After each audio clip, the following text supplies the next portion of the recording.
Bonjour. Alors je voulais vous faire aujourd'hui un petit podcast, une version un peu différente, pour aborder avec vous un sujet autour de l'amour inconditionnel. L'amour inconditionnel, c'est évidemment un sujet qui est largement évoqué dans le thème du développement personnel et de la spiritualité, et évidemment aussi sur le parcours des flammes jumelles. D'une certaine manière, chacune de nos expériences de vie a pour but de nous emmener vers cet amour inconditionnel. L'amour inconditionnel de tout ce qui est. Ne plus résister à nos expériences, à nos émotions, à nos ressentis qui peuvent découler de ces expériences, mais s'abandonner à la vie, s'ouvrir à ce qui est, aimer tout ce qui est. Être dans l'accueil inconditionnel de tout ce qui est.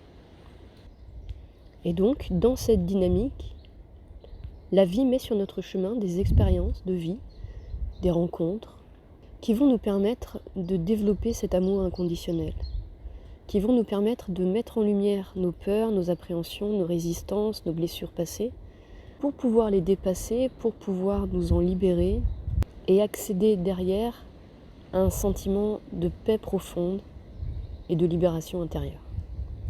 En même temps, je voulais aborder ce thème pour le distinguer de l'amour sacrificiel. Je pense que l'on peut souvent être tenté de croire que nous sommes dans l'amour inconditionnel, parce que nous pensons accueillir tout ce qui est. Nous pensons accueillir l'autre, nous pensons pardonner l'autre.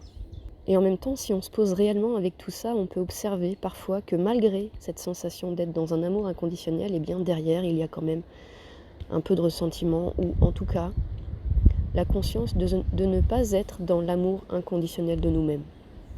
C'est-à-dire qu'au nom de l'amour inconditionnel, on peut être tenté de se sacrifier soi, d'accepter des choses qui sont inacceptables, de se laisser piétiner par autrui.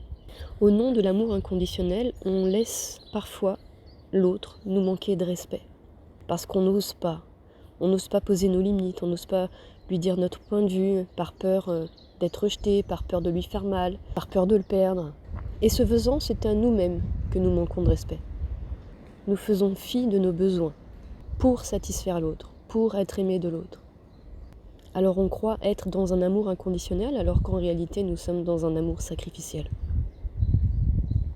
L'amour inconditionnel passe d'abord et avant tout par l'amour inconditionnel de soi, par le respect de soi à chaque instant. Et la vie mettra sur notre chemin des expériences pour nous amener à nos propres prises de conscience et réussir à faire la distinction entre l'amour sacrificiel et l'amour inconditionnel. L'amour inconditionnel de tout ce qui est passe d'abord et avant tout par l'amour inconditionnel de soi, par le respect de soi, sous toutes ses formes. Ainsi, on peut être amené à mettre de la distance avec des gens qu'on aime, par respect pour nous-mêmes, en ayant la conscience que le temps n'existe pas, que chaque expérience a une raison d'être, et que chacun d'entre nous avançons sur ce chemin qui mène à l'amour inconditionnel de soi et de tout. Chacune de nos expériences sont des étapes qui nous permettent d'avancer dans cette direction. Être à l'écoute de soi, être à l'écoute de ses besoins, prendre des temps méditatifs, se plonger dans le tout, se reconnecter à cet amour inconditionnel de tout ce qui est à l'intérieur de soi pour pouvoir vivre l'amour inconditionnel à l'extérieur de soi, dans la matière, dans cette vie incarnée. Je vous souhaite un beau cheminement vers vous-même. Je vous souhaite tout plein de bonheur et je vous dis à tout bientôt. Ciao ciao.